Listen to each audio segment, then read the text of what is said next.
Now, some of you are going to be wanting to explore some of the distort effects, and there's some good options for that. But depending on what you want to do, especially if you're working with photographic imagery, there's something called the puppet pin, which is also useful. Now, we're going to get into the puppet pin a little bit more later on in the semester, but this is just a sort of quick demo of one way you can sort of approach using it. So here I'm just like trying to make me look weirder than I already look in this photo. So let's go and unpack how I did that. So here, this is the actual animation. You can see I have a set of keyframes that make the eyes larger and then make the eyes smaller again. So I'll go ahead and start a new composition just so you can see how we did this.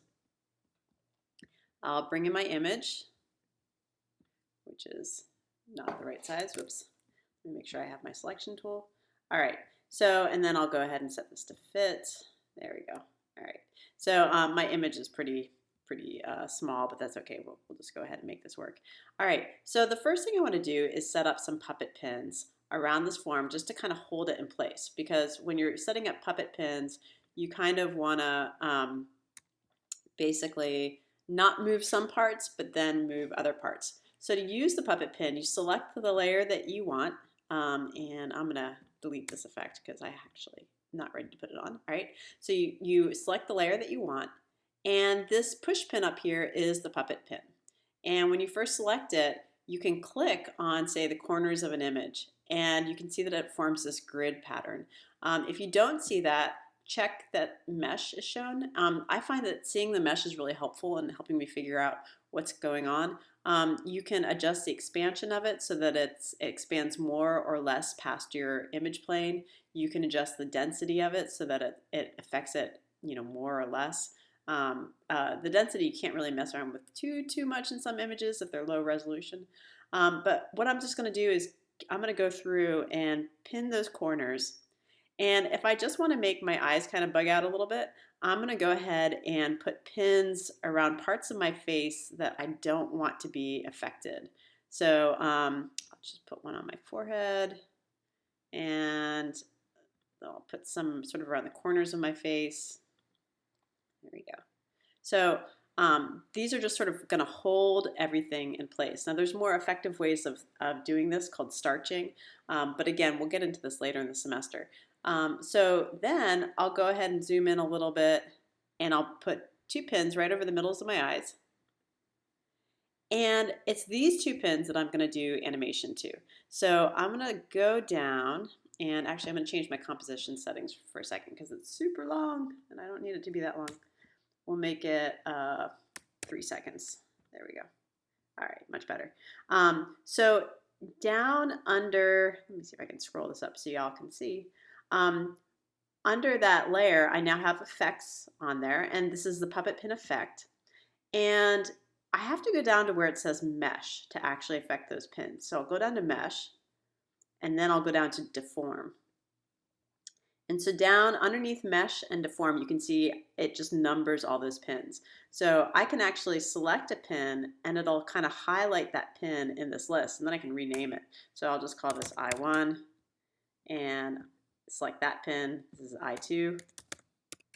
And that way, it just makes it a little bit easier for me to see what's going on. Now, I forgot to mention, I have my playhead at the very start of my timeline. And that's because as soon as you make a pin, it adds a keyframe to that pin.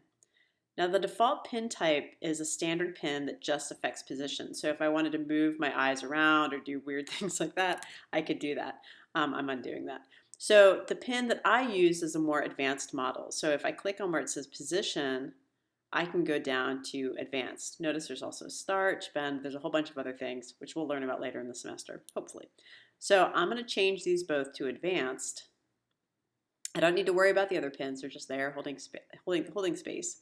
And if I scroll this out, you can see that this new version actually has 3 keyframes per those 2 pins, position, scale, and rotation. So I could actually rotate those pins and do weird things, or I could change the position just like before, but what I want to do is adjust the scale.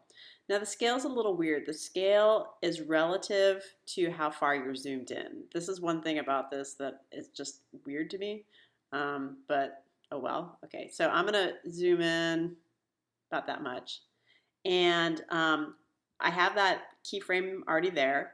So I'm going to move ahead. Let's see. Whoops. It doesn't like it because this is memory intensive. I'm going to move ahead just a little bit, and I'm going to adjust the scale for that pin just a little bit, not a whole lot, something like that. And then I'll do the same thing. So I'll try to be uniform. So if the one is 124, then I'll make the other 124. So there you can see it is deforming the rest of the face quite a bit. But that's okay. That's when we can learn about starching and things like that. But this is just for very subtle movements. This is really good. Now I'm going to put keyframes here and here for the scale just to hold it in place so that those eyes stay big for just a moment. Actually move those out. And then I'll just go ahead and copy and paste those original keyframes so that the eyes go back to the original size. So it's probably not going to play back because this is too kind of memory intensive. But then I could go ahead and do easing on it. So keyframe assistant, easy ease out. And then, actually I'll just copy and paste that. Oops. Paste over the right spot. And then this will be easy ease in. Copy that. Paste that. There we go. And then I would do the same thing over here. So I'll easy ease out.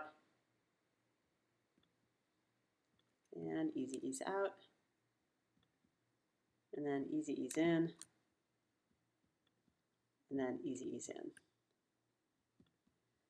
And now that's just sort of a subtle way of making those eyes look bigger. Now, if I want to try to hold some of the rest of the face in place a little bit better, if I go back to the beginning, I can go and add more pins to this face to try to hold it in place a little bit better.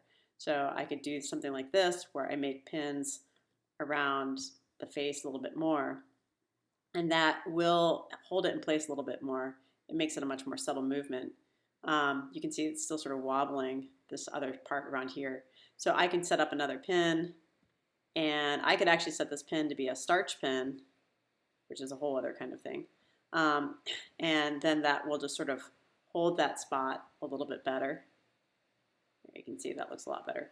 So at any rate, that's how you can use puppet pins to sort of help with things like that. Now we'll use puppet pins later on in the semester to do more dynamic kind of animations.